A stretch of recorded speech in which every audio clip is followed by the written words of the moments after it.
यहाँ भी थी ना हमारी कुड़ी पहले। हाँ यहाँ कोई करते पूजने के बाद ये जो मतलब वो होता है ना पूजा पे का सामान, तो वो खेत में या फिर कूड़ी में दबाया जाता है। तो कूड़ी में तो हमारी कूड़ी तो है ही नहीं क्योंकि डोर काफ़ी टाइम से है नहीं, तो खेत यही कूड़ी के पास ही है एकदम। तो आज हम यहाँ आए थे तो हमने यहाँ पे दबा दिया। अंजलि ने बहुत सारी अपनी टाइम दिया, उसके लिए थैंक यू सो मच।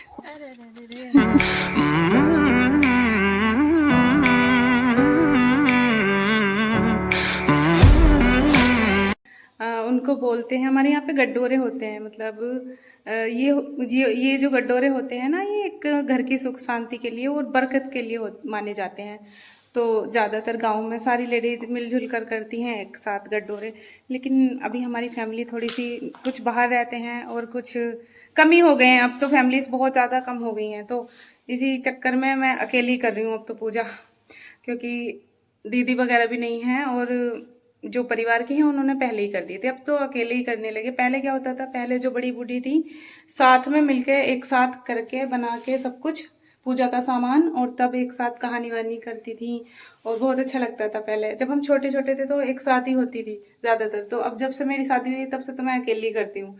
तो इसमें ना लड़की का होना बहुत ज़रूरी होता है। एक लड़की पूजने में मतलब हेल्प कराती है, लड़की के हाथ से ही शुभ माना जाता है। तो अभी जोनी तो यहाँ थी नहीं, यहाँ जोनी कहीं बाहर गई थी किसी काम से, तो मैंने अंजलि को बुलाया है। फिर अंजलि आ गई है, अपना बेचारी क्लास चल रही थी इसकी भी ऑनलाइन, तो ये भी छोड़ के आई है अभी। अब जल्दी जल्दी मैं पूजा कर लेती हूँ फटाफट और फिर मैं इसको भेज देती हूँ क्योंकि इसकी क्लास चल रही है। और कहानी जो भी मेरी याद है वो मैं आप लोगों के साथ शेयर करूंगी जरूर। जैसे होता है ना किसी किसी की याद नहीं होती है, तो आप देख लेना। मेरी भी इतनी अच्छी याद नहीं है, बट हाँ सुनी है मैंने कुछ काफ़ी बार, जैसे कि बैठ के करती थी ताई जी वगैरह भाभी, तो उनके मुंह से सुनी थी। तो मेरी जितनी भी याद है मैं आज आप लोगों के साथ शेयर करती हूँ, तो बताना। हम करते हैं कहानी की शुरुआत। एक राजा थे और एक रानी थी। तो रानी ने बनाए थे गड्ढोरे, क्योंकि पहले रीति रिवाज के अनुसार वैसे ही गड्ढोरे बनाए जाते थे। सभी एक दूसरे के साथ मिलजुल कर गड्ढोरे बनाया करती थी रानी। तो गांव में सभी गड्ढोरे बनाती थी, तो रानी ने भी गड्ढोरे बनाए। तो राजा जी शिकार खेलने गए थे। तो राजा जी जब जैसे ही शिकार खेल के आए तो रानी बैठी थी, बेड पे बैठी हुई थी वे। तो जैसे राजा जी आए तो रानी उठ के चली गई और राजा जी वहां पे बैठ गए। तो राजा जी बोले कि ये क्या गरम गरम लग रहा है मुझे, मैं देखता हूँ उठा के। तो उन्होंने उठा के देखा तो वहां पे गड्ढोरे रखे हुए थे। तो राजा जी बोले अरे ये क्या रखा हुआ है। ओहो रानी, हमारी फूलों से हल्की और पानों से पतली, ये इतने मोटे मोटे ये रोटी खाएंगी, गड्ढोरे बना के क्या है ये, इतने मोटे मोटे खाओगी आप? राजमहल में किसी चीज की कमी नहीं है, कुछ नहीं है, तो आप ये क्यों खाती हो? तो राजा जी रानी बोली अरे ये दिखाने के नहीं होते हैं, आपने इन्हें क्यों, उन्होंने उठा के फेंक दिया था कि ले जाओ इन्हें यहाँ से। रानी हमारी ऐसा खाना थोड़ी ना खाएंगी, अच्छा अच्छा खाना बनाओ। तो रानी को गुस्सा आया। रानी बोली ऐसा नहीं होता, ये पूजा का सामान बना के मैंने यहाँ पे रखे हुए थे, सभी ने बनाया था तो मैंने भी बनाया। ये घर की सुख शांति और बरकत के लिए माने जाते हैं, तो मैंने बनाए थे बड़े श्रद्धा के साथ। और आपने राजा जी ये फेंक दी, मुझसे एक बार भी नहीं पूछा। अब पता नहीं क्या होगा, भगवान हमारा मतलब हमारे राजपाट की रक्षा करना। राजा जी से ये गलती से अपराध हुआ है।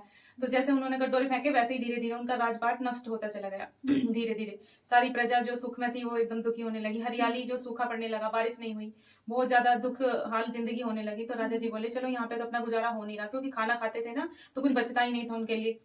तो राजा रानी चले बोले, राजा जी बोले कि चलो अपने दोस्त के घर चलते हैं, फिर अगर गुजारा नहीं हो रहा तो चलो वहीं चलते हैं, वहीं कुछ हो जाए, थोड़ा सा खाने पीने को मिले। तो रानी बोली ना हाँ चलो चलते हैं। तो वे दोनों अपने दोस्त के यहाँ चले गए। तो रानी और राजा बैठे हुए थे। तो रानी ने देखा कि मतलब एक खुट्टी पे हार टंगा हुआ था। तो वो हार जो है खुट्टी अंदर कोई मतलब गायब सा हो रहा था। तो रानी बोली अभी इल्जाम लगने वाला है, राजा जी आप यहाँ से चलो, अपने दिन अभी सही नहीं है, हमने जो अपराध हुआ है तो उसका अभी यहाँ पे हमें मिलेगा नहीं खाने पीने को कुछ, हमारी किस्मत अभी थोड़ी सी खराब हो गई है, तो यहाँ से चलो। तो राजा बोले चलो यहाँ से चलते हैं। तो राजा बोले कि आप कहाँ जाएं? चलो फिर अपनी बहन के घर चलते हैं।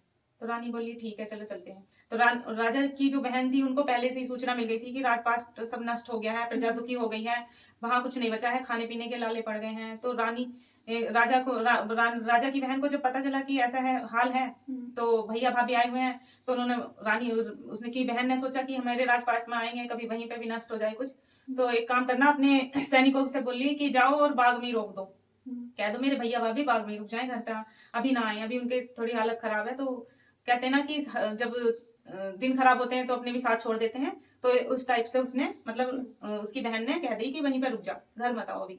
तो वे वहीं पे रुक गए और खाना भिजवा दिया। उन्होंने खाना भिजवाया था सोने चांदी के थालों में, राजा की बहन ने। तो जो भी खाना था उनकी सब राख हो गई है, वो जो थाल थे वो सब नष्ट हो गए, मतलब कुछ नहीं बचा उनके खाने के लिए, कुछ भी नहीं बचा। तो राजा बोले कि यहाँ पे भी अपने एक निवाला खाने के लिए कुछ नहीं बचा है रानी, तो यहाँ से उन्हें चलो दबा दो। तो वो जो थाल उल थे सब दबा दिए खाना उना, और वे चले गए फिर अपना आगे निकलने। बोले चलो, रानी बोली कि चलो यहाँ तो अपना गुजारा है नहीं, चलो कहीं चलते हैं। तो वे ऐसे ही जा रहे थे वनों में भटकते हुए, तो उन्हें भूख तो लगी रही थी क्योंकि मिला नहीं था खाने को कुछ भी।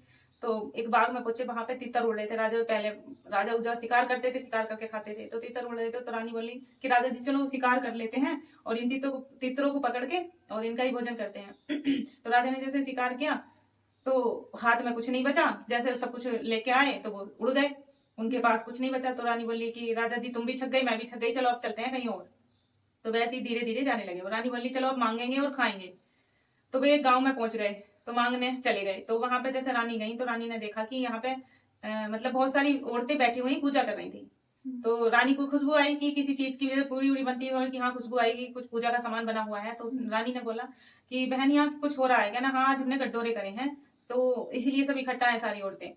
तो बोली कि वो रोने लगी सुनकर, बोली मैंने भी गड्ढोरे करे थे, ऐसे ऐसे हमारा सब राजपाट नष्ट हो गया, तो मैं बहुत दुखी हूँ, हमें हमारी स्थिति बहुत खराब है। तो वे बोली, जो औरतें कर रही थी उन्होंने बोला कि आप बहन परेशान मत हो, चल हम तुझे, किसी ने आटा दिया, किसी ने कुछ दिया, किसी ने कुछ दिया, मतलब उनके गड्ढोरे बनवाए और वहीं पे बनवा के बैठा के वो पूजा जो हो रही थी उन्हें शामिल किया गया पूजा में, और सबने वो खाए मिल बांट के, व्रत खोला।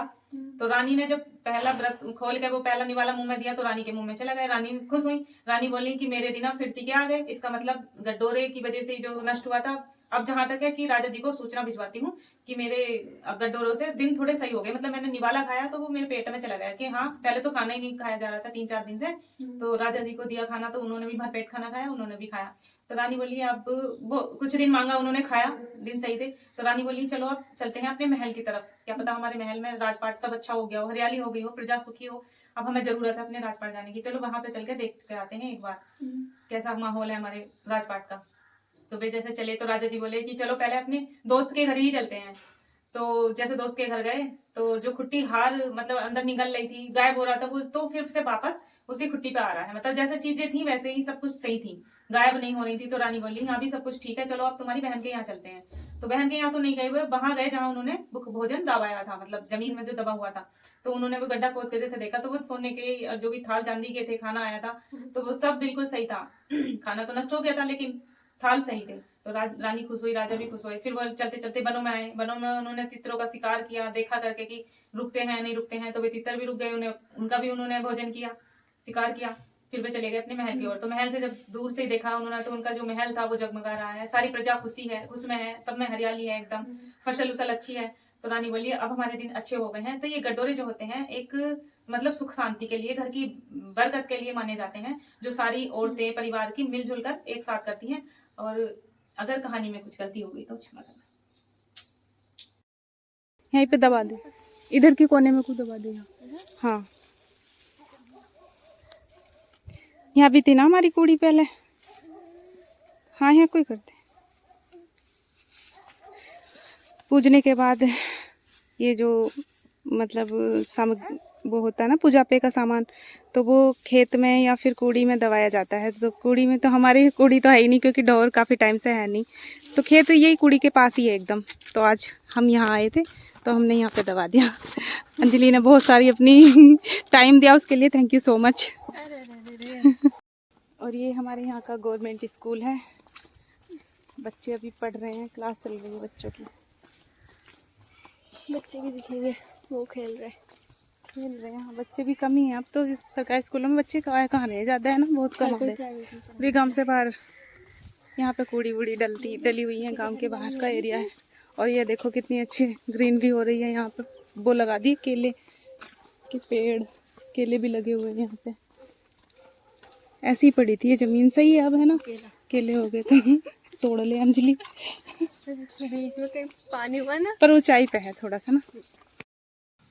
अंजलि तो चली गई है क्योंकि उसकी ना क्लास का टाइम हो गया था, ऑनलाइन क्लासेस चल रही है उसकी। और मैं अभी एक टिफ़िन में रख रही हुई है पूड़ी, क्योंकि ये जो पूजी हुई पूड़ी होती है ना कि प्रसाद के रूप में होती हैं, तो ये परिवार में सबको दी जाएंगी 2-2 पूड़ी, तो मैं रख देती हूँ। और अभी मैंने आज मेरा मंडे फास्ट भी है तो मुझे लग रही है बहुत ज़्यादा प्यास, पहले पानी पी लेती हूँ मैं, टाइम भी हो गया बहुत।